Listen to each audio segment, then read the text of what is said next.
Salmo 51. Pag-ampo alang sa kapasayloan.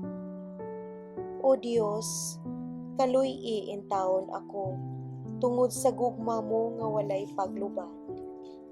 Papasa ang akong mga sala, tungod sa dako mong kaluoy. Hugasi ako sa tanan kong pagkadautan, ug hinlui ako sa akong sala. Giila ko ang akong kalapasan, ug gibati ko kanunay ang akong mga sala. Nakasala ako kanimo lamang, ug nakabuhat og butang nga giisip mong dautan.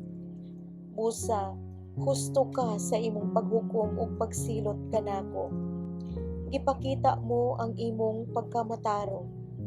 Dautan ako, sukad ako mahimugso, ug makasasala ako, sukad nga ipanamkot. Apan ang imong gikinahanglan mao ang matinud-anong kasing-kasing. Busa, pun-a ang akong kaisipan sa imong kaalam.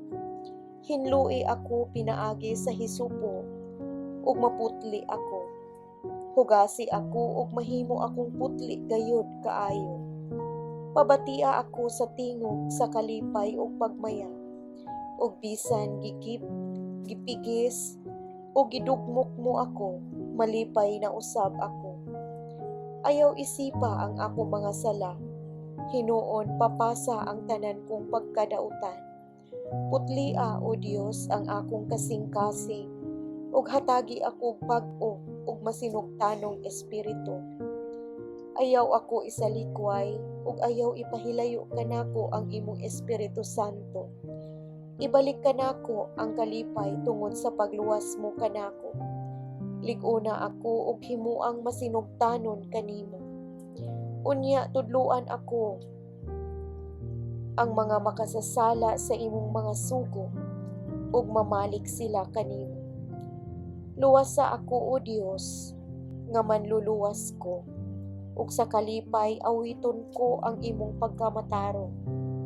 Tabangi ako sa pagsulti o Ginoo, ug daygon ko ikaw.